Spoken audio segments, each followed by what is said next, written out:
right, let's move back into one of the parables that we were on. We didn't finish there, and so we want to go back to. It's a very familiar parable, but it was about the rich fool. And so we want to finish that out before we move on to at least two more that we would like to be a part of there. And so let's just move into that. Luke chapter 12, verses 16 through 21. And Jesus has just been talking about covetousness, just to kind of give us a little background on this again, and why we're not to be covetous. Wanting, which is wanting what someone else has, is a desire to grasp that which God has not given to us, but He may have given to someone else, but for whatever reason, He's chosen to withhold that from us. And so it's sometimes tough not to be covetous, to have why can't I have a house like they do? Why can't I have a car like they do? Why can't I seemingly have an endless bank account to spend from like they do? Why can't I? Because they're a different individual with maybe a slightly different plan for their life, even as another believer, and God knows exactly what He's doing. If we're not careful in the midst of our covetousness, we find ourselves blaming God as if He has been unfair and not blessed us like He has blessed other people.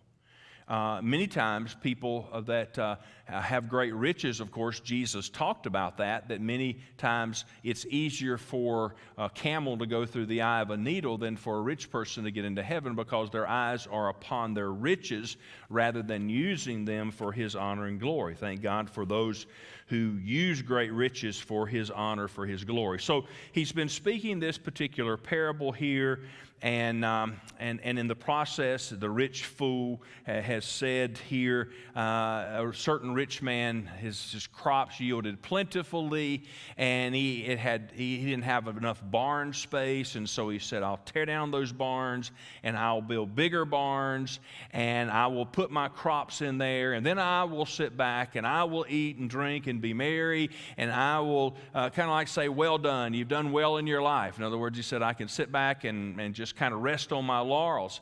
And Jesus said, thou fool, this night your soul will be required of you. And then, who shall those things be that you have acquired? So that's the gist of what he was trying to say there. Now, again, when he's saying, what am I going to do? I don't have enough barn space. His cry there could not have been more like the beggar who said, where am I going to get my next meal?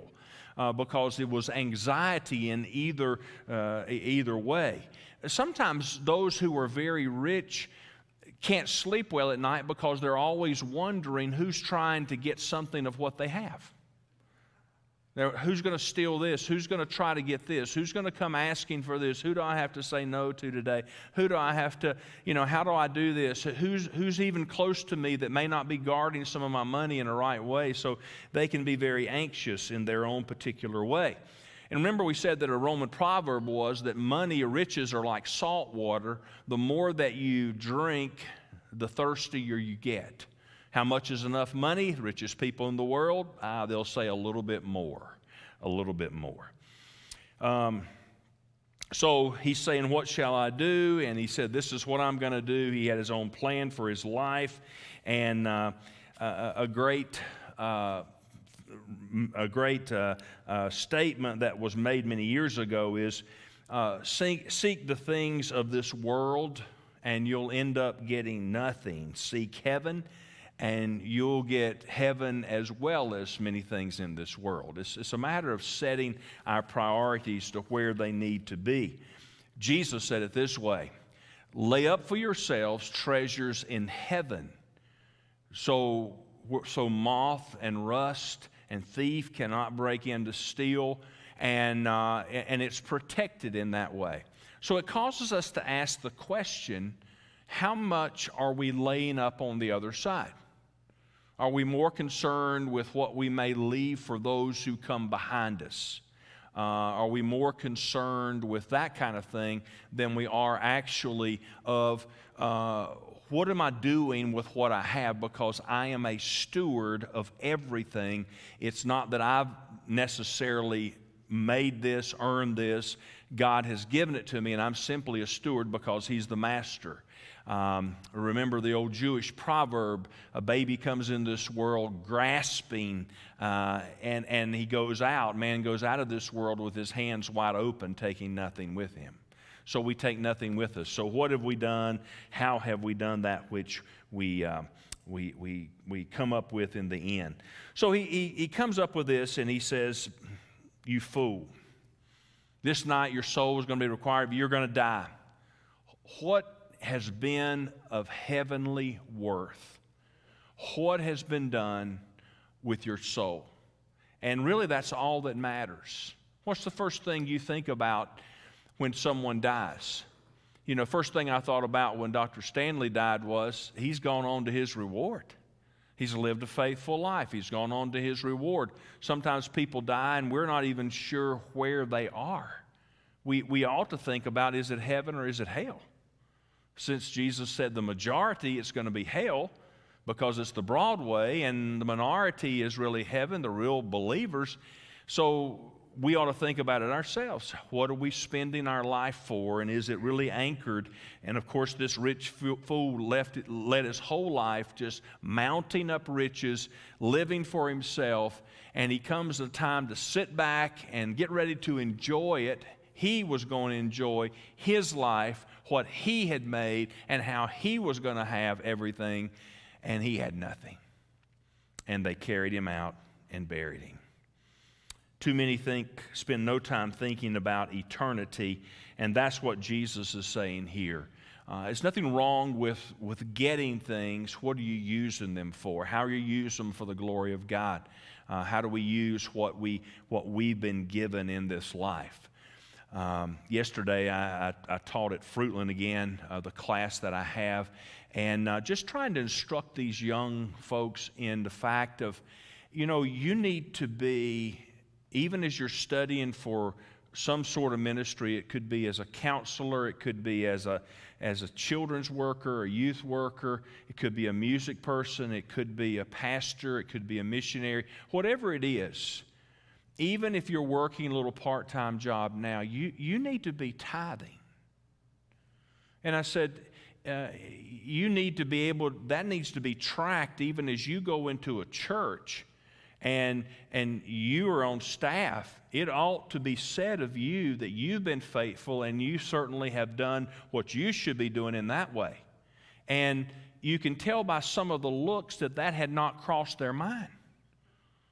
And then I said to them, when I was sitting here and newly married as a 19-year-old, and Melody was 18, I said I was cooking chicken at the chicken shack and flipping burgers, making $2.65 an hour, and we tithed off of that, and you couldn't have seen how we could make it.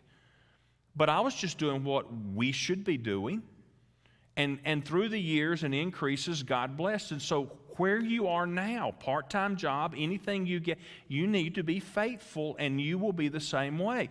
It's really about integrity. And either you have the integrity to do that, or you don't. And God is not fooled. And so, you know, I'm just trying to charge them, now's the time to set that in place. It's not once you get to a church and you get in trouble because, you know, as things look like, hey, you know, he or she is not faithful in what they're supposed to be doing, it can cost you a whole lot there. So anyway, we need to be the same way. It's not our money. We're not to be covetous. We need to understand that it's not just about us giving our time and our talents. Yes, we do, but let's give our treasure as well. Okay, just want to make sure you're with me. Okay. All right, so we come to the end of the rich fool. Jesus has been talking about him. Let's move on to the watchful servants, first of all, and that is found in Luke 12:35 through 40. So go over to verse 35 and through 40, and then the one after that will just continue. It's another one, but it's talking about some of the same things. So he says here in verse 35, "Let your waist be girded and your lamps burning." Now you say, what has that got to do with anything? Again, what Jesus has just said, let's go back to what he just said, because that's important. He said in verse 34, "Where your treasure is, there will your heart be also." We sometimes misquote that and say, where your heart is, there will your treasure be. No, no, no. Just look at where it is now. We say many times, look at our checking account, look at our checkbook, see where are we spending things and spending our money, and it ought to be able to be tracked in that way to see how faithful that we really are. And so what we really deem to be worth something, that's where our heart is. And so he says it that way, not where your heart is, there will your treasure be, but where your treasure is right now. Bam, snapshot, that's where your heart is, okay? So he says, with this in mind, and he's talking about, this is the parable of the expectant steward or the watchful servant. You can call it either way here. So when he says, let your waist be girded and your lamps be burning, this, of course, is a Middle Eastern type of illustration. This means very little to us. When he says, let your waist be girded, he's not telling men to wear girdles, okay? Men had long Middle Eastern robes on. And the thought is, take that robe, hike it up because you've got a belt, cinch it up because you can't do work in a long robe. So that's girding it up, and it's ready. Your lamps will be burning. A lot of times the lamps were just these types of almost like soap dish type things, and in it was oil upon which a wick was laid, and it was necessary from time to time to trim the wick and to refresh it with oil so that you're ready. If you're girded up, then you're ready to work.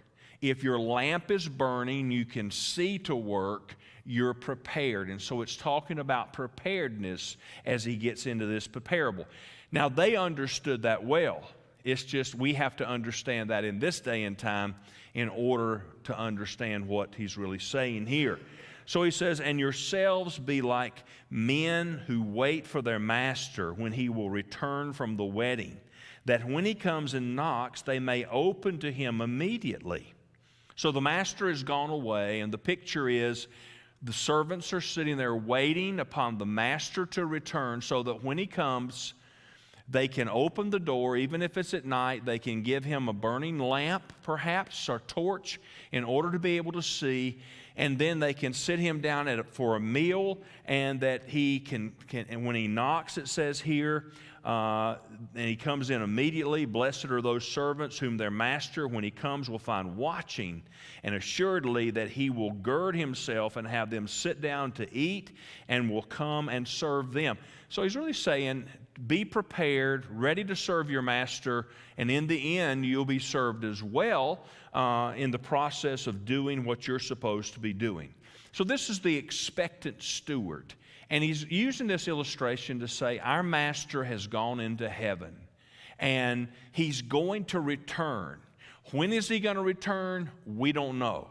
But he says when he returns, we need to be found ready, watching, prepared, alert, so that we're not off doing something else and all of a sudden he comes and he is not greeted because we were not ready. So that's what he's speaking of here in verse 35 and through verse 37.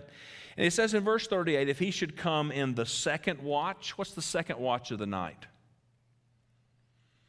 That would be 9 till midnight. First watch of the night. Remember, when he talks about the watches in the New Testament, he's talking about 6 until 9 p.m. is the first watch.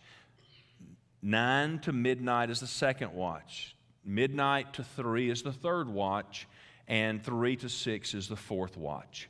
Then it starts the hours of the day, so that when you get to the first hour, there at 6 o'clock, second hour, third hour, 9 o'clock, we start talking about the crucifixion of Jesus, and we start talking about then in the 9th hour when Jesus, and 3 o'clock in the afternoon when he breathed his last. So you get into the watches and the hours of the day, that's what Scripture is saying to us there. So whether he comes here, let's say at the second watch, verse 38, or he comes in the third watch and finds them so, blessed are those servants. So if he finds us watching, he finds us waiting at the hour that you think not, It's interesting. Why would he say the second watch and the third watch? I was just thinking about that some this afternoon. Why would he say those particular watches? When they're most tired and sleeping, okay?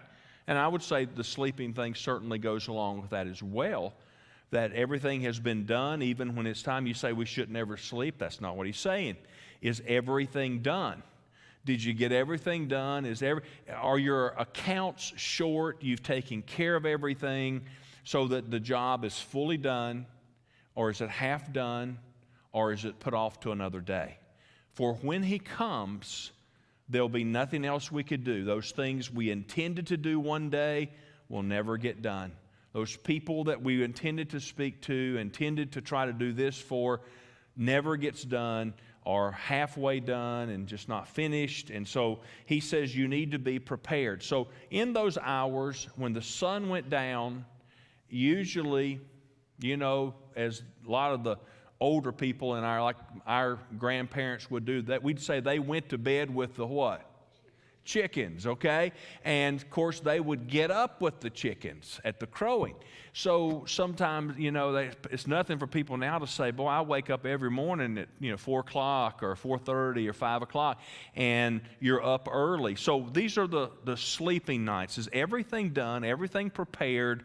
This is what he's talking about here. Now I realize that some of you don't get up at those hours and, you know, you still got a lot more sleep to go on. But that's what he's trying to get at here. In verse 39, but know this, that if the master of the house had known what hour the thief would come, he would have watched and not allowed his house to be broken into. So again, here's the watchfulness, here's the preparedness, here's the alert. A thief usually doesn't send ahead of time and say, hey, could you just plan to be gone during this time because I'm going to break in? He'll never say that. They'll break in at a time when they think it's the best time to do so, and they'll come unannounced. Now, Jesus is using a negative illustration to prove that he's going to come unannounced. There is no time to do anything. Remember, it's in a moment, in the twinkling of an eye, that he will come. There's no time to make up, to do anything, to repent, to do anything in that time. It's over and done with. So he said, if you would have known when the thief was coming, you would have watched. So it's all about watchfulness. It's all about being prepared for what's coming. And so he says, and therefore also you must be ready, for the Son of Man is coming at an hour that you do not expect. Now we know that. You know, sometimes people say, yeah, I know Jesus is coming. They've been talking about that all my life. Even when I was a child, they said it, and he's still not come. All the more reason to know that we're closer than we've ever been. Are we ready? Do we believe that he could come tonight? Okay, 3 of you. We live as if, no, he's probably not going to. No, he could come at any moment. It's the hour that you think not. Well, he's not coming. It's the very hour he's going to come. The very hour. Somebody said, boy, you know, if somebody's going to come to my house to visit, it's going to be when everything is in a mess and I'm not prepared for them to come into my house. It's in an uproar. Maybe I've just been doing spring cleaning, or everything's every which way because we just came in from vacation, and you know, that's just not the time to come. Well, he's going to come in the hour that you think not. I was thinking of the lyrics of that hymn, and I was looking in the hymnal a while ago, and I didn't find it, but I know it's in one of the old Baptist hymnals, but it's not in this one particularly. But it's that old hymn, Ready, Ready. I'll remind you of the words. Ready to suffer grief or pain, ready to stand the test, ready to stay at home and send others if he sees best. And then he goes on another verse, ready to go. The refrain is ready to go, ready to bear, ready to watch and pray, ready to stand aside and give till he shall clear the way. That's another verse. Another verse, ready to speak, ready to think, ready with heart and brain, ready to stand where he sees fit, ready to bear the strain. And so that chorus is ready to... or maybe that the refrain comes out. Another verse is ready to speak, ready to warn, ready or souls to yearn, ready in life, ready in death, ready for his return. So anyway, you can have the refrain and all. But that's the old hymn that we used to talk about that. Are we ready? Are you ready if he should come before the sun rises in the morning? Are we ready? Really ready? Do we have everything as it should be? It's a fair question, I think, that we could ask ourselves. All right, let's move then in our final time here to move into one more, and that is the faithful servant and the evil servant. Wise and unwise servants. This is in Luke 12:42 through 47. Now it starts out in verse 41 with Peter asking a question. Peter asking a question. And Peter said to him, Lord, do you speak this parable only to us or to all people? So he's been hearing what he's just said about being ready for his coming. And so he's saying, are you just talking about us disciples? Are you talking about us followers? Or are you talking about all people? Notice that as Jesus goes into verse 42, he never answers the question directly. He just tells another parable. And he talks about that one who is wise and that one who is unwise.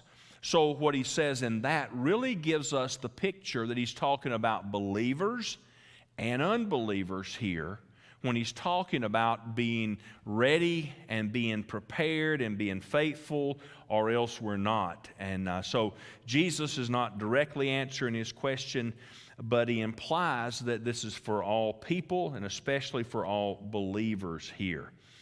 So in verse 42, the Lord said, who then is a faithful and wise steward whom his master will make ruler over his household to give them their portion of food in due season? Now again, this is for another day. Slaves abounded. If you were not in the highest of the hierarchy, you were probably considered a hired servant of something, even if you were a tutor for the children. If you cleaned the house, if you prepared the food, if you worked the fields, this was your job that you did. And so sometimes the masters would go away on a trip and they would get their lead servants and they would say, you're responsible for everything in this household and I want it to be ready and everything's just sterling when I return, and they were given that responsibility. So again, understanding the setting of how he's laying this out is drastically important then. So who is this faithful steward that he will make ruler over his household? Is this just a person who works in a house? No, he's actually talking about all of us. Each of us are stewards. Each of us are stewards. You have been given a different responsibility, working different jobs, a different family. You have a different maybe calling in life and this kind of thing. But we're all stewards and we will answer accordingly for where God has placed us and the gifts and talents that he's given us and how we use them in this life. So the steward has been given things. That's each of us. We're stewards. Blessed is that servant who then is doing these kinds of things. He's given the portion of food in due season. Blessed is that servant whom his master will find so doing when he comes. So when the master comes back, he'll find that everybody's doing their job. Everything has been done. Things have not been put off. Kind of like leaving the teenagers in charge while you go away for the weekend and coming back to what is left behind. Not a good scenario. And so this kind of sets up what he's saying in this passage here. He says, blessed is that servant that the master comes and he finds that he's been doing what he's supposed to be doing. Truly I say to you that he will make him ruler over all that he has. If someone has done a good job, would you not want to promote them, to say, I feel more comfortable doing that again, of leaving, putting this in your responsibility, of maybe giving a bonus because you've done such a good job, whatever it may happen to be. And so that's what he's trying to get across here. But, verse 45, if that servant says in his heart, my master's delaying his coming, and he begins to beat the male and female servants, and to eat and to drink and to be drunk. So he's saying, my master's going to be gone for a long time, but because every time he goes on a trip, it's at least a month. Well, 2 weeks has passed, and he's already mistreating the servants. He's eating up some of the special foods that the master has himself. Obviously, he's getting drunk. He's kind of in a riotous living. He's sitting back, taking it easy. If they'd have had TV, he'd have the remote in his hand, kick back, eating potato chips and everything. And all of a sudden, the master comes. So when he comes back, the master of that servant will come in a day when he's not looking for him, and in an hour when he's not aware. And it says, and he will cut him in two and appoint him his portion with the unbelievers. Wow. That's pretty stark, isn't it? Now, does that mean that he's actually going to come, pull his long saber, his long knife or whatever, and that he's going to cut the servant in two? No, it simply means that judgment is coming. And be ready, because judgment will fall in that day. And either you've been faithful and you will be rewarded, or else you've been unfaithful and it will be many things demanded of you in that day, and there will be judgment that will take place. And so he's been trying to get into this, and this is where he's been going with this. And Jesus is trying to lay this upon them. And so he says, and here's what he says then. And this is verses 47, 48. Now, first of all, this would apply to, we're going to say it's going to apply to believers, okay? It's going to also apply to non-believers. And I'm going to try to wrap this up in the 6 minutes that we have left. To believers, we have to understand that our job in this life is not trying to get to heaven. You're in trouble tonight if you say, it's not. That should have been decided when you were 11 years old, 9 years old, 18 years old, 35 years old. Whenever you received Christ, that was thrown in as a child of God. You have an eternal home in heaven, right? Or some of you trying to work for that. We didn't work for our salvation. We're not working for heaven. So that's a done deal. The question is, how are we going to enter it? As a faithful servant or an unfaithful servant? Because if we've not been faithful, then we get into 1 Corinthians chapter 3 when it starts talking about that judgment seat. And again, this is just one of those passages. But in 1 Corinthians chapter 3, it reminds us of what that judgment's going to be like.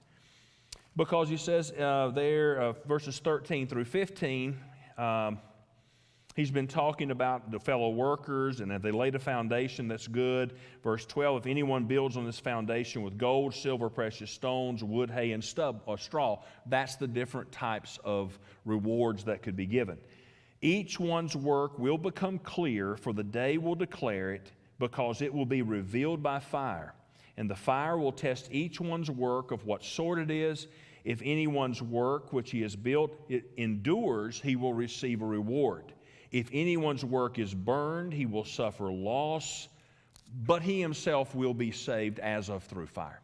So the fire is burned up. So literally, all of our works we've done since the time we become a Christian, we will be judged upon to whether they were done out of, I had to look good in front of people, I did it for this reason because somebody else was doing it. I was kind of forced into it. I didn't want to do it, but I did it anyway. Or those who did it with a joyful heart, with no real promise that anything was going to take place. They just did it as unto the Lord. He says, I'm going to take all those works in life and I'm going to give them a reward. And either it's going to be burned up with like wood, hay, and straw, or it's going to be gold, silver, precious stones. So in this way, he comes up and he says in verses 47, 48, going back there, to whom much has been given, much is going to be required. But let's get back to how he actually says that in those verses. That servant who knew his master's will and did not prepare himself or do according to his will shall be beaten with many stripes. And he says, but he who did not know, yet committed things deserving of stripes, shall be beaten with few. For every one of whom much is given, from him much will be required, and to whom much has been committed of him, they will ask the more. So the closing of this is this. To that person, that believer, first of all, who was the steward, who's supposed to be watching for his master, who's supposed to be working faithfully, and thereby will be rewarded if they have not done as they should have. The judgment will reveal it, and those works will be burned up. Nothing's going to be left. Maybe only a few things. The day will reveal it, he says there, as of by fire. And those works that were done with a pure heart and pure motive, done it as a service as unto the Lord, those things are going to stand the test of time, and that's where we want to be. And he judges us again upon to whom much has been given, much will be required. I personally believe that we will have, as American Christians, a higher responsibility than places who do not have the organized church, do not have as much knowledge, do not have the things that we have. And so based upon the knowledge, to whom much has been given, much will be required. So that will be true. But also, let's move to what I believe he's talking about is degrees of punishment in hell. So the person who knew his master's will and did not do it, who knew that they needed to be saved, had sat in a church, they'd heard invitations, they'd been personally witnessed to, they'd heard radio programs, they'd heard Billy Graham preach, they'd heard all these things, and they never responded. Maybe we're going to one day, put it off, said, nah, I don't believe all that. They will, to whom much had been given, much will be required, and their time in hell will be extremely severe.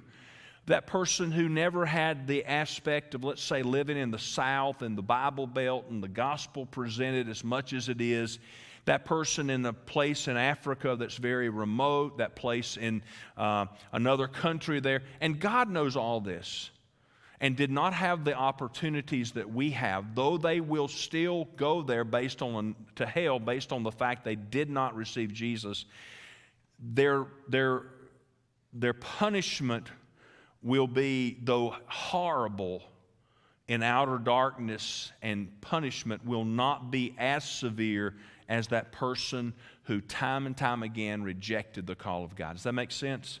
So I believe the Bible and Jesus is actually teaching here degrees of punishment in hell. All right, so to whom much has been given, much has been required. That's for believers, that's for non-believers as well. It's 7:30, we're out of time. It's time for for us to stand up and have a closing word of prayer.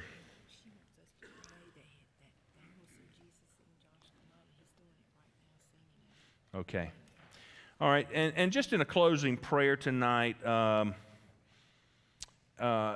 son Josh teaches at a middle school, and one of their students was killed in a crash this week. 13-year-old that he had in class last week. Whole school's been devastated. They're having a vigil right now. Josh is singing. He doesn't necessarily like to do that, but he's trying to honor the little black guy's name's Kevin, in just a small way that he can do what he could. But that's starting right now, that they would see Jesus in him, and that even some of these in the midst of tragedy would come to know Christ, in this service. So again, I failed to mention that earlier, but that whole area is devastated, and they come face to face with life and eternity. So in our closing prayer, let's just remember even that vigil going on right now, that what's taking place, that through the speaking, through the singing, that even some of these children we brought face to face with eternity. So let's just have a word of prayer remembering that. Tony Gentry, how about praying for these, please? Father, we thank you so much for another day and another time that we can come and study your word. We thank you for your love and mercy that you extend to us each and every day. And Father, we thank you for your word that teaches us how to live and carry out your will for our lives. And as we are reminded this young man that was killed, we just pray for that situation and all that's going on there, that lives would be touched and folks would come to know you, Father, through this kind of tragedy, even though we don't understand everything about it. But we know it's in your hands, and we know that everything that happens is ordained by you. So we just lift all those folks up involved. We just pray especially for them as this service and vigil is carried out. And Father, we just expect you to be there in the middle of it. Now, as we go our separate ways this evening, Father, just be with us. May we be a light to a world that desperately needs us and that desperately needs you. And we just thank you for that. We love you, Father. And we pray that you will protect our homes, give us safety in travel. We ask all this in Jesus' name. Amen.